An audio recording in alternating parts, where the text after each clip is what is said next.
Je me suis entraîné toute la nuit pour faire 1 minute 39, hein. Je vous le dis quand même. Non, c'est pas vrai.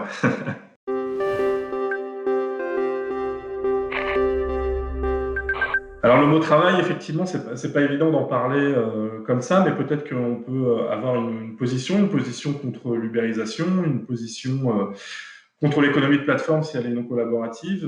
On peut aussi être contre la fragilité des travailleurs, contre l'exploitation des travailleurs. Et c'est pour ça que chez nous, chez Dioxyde de Gambette, on est tous ouvriers.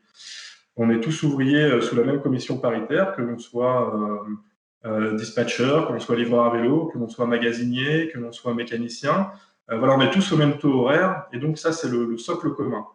Après, dans ce socle commun, on invente un métier qui existe depuis une petite décennie, et donc, ben voilà, il ne faut pas forcément de compétences pour faire ce métier. Les compétences servent juste à répondre à sa hiérarchie et à être jugé par une hiérarchie. Par contre, il faut du savoir-faire, et il en faut beaucoup des savoir-faire.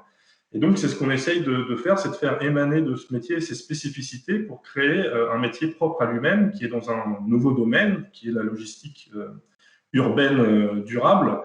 Et donc, voilà, nos efforts se concentrent là-dessus. Alors aujourd'hui, on se rend bien compte que ce métier, bah, il a une nécessité parce que depuis le Covid, on a continué à travailler tous les jours sur le terrain. Et donc, nous, ce qu'on veut, c'est effectivement bah, le mettre en avant, mais le mettre en avant, revaloriser ces métiers, mais pas n'importe comment. Et ces métiers, c'est les métiers un peu, je dirais, les métiers de demain, où il faut à la fois des connaissances manuelles et des connaissances intellectuelles. C'est ce mix savant entre les deux. Et donc voilà, il faut les mettre en avant, il faut les valoriser, mais de manière digne et saine pour les travailleurs. Voilà.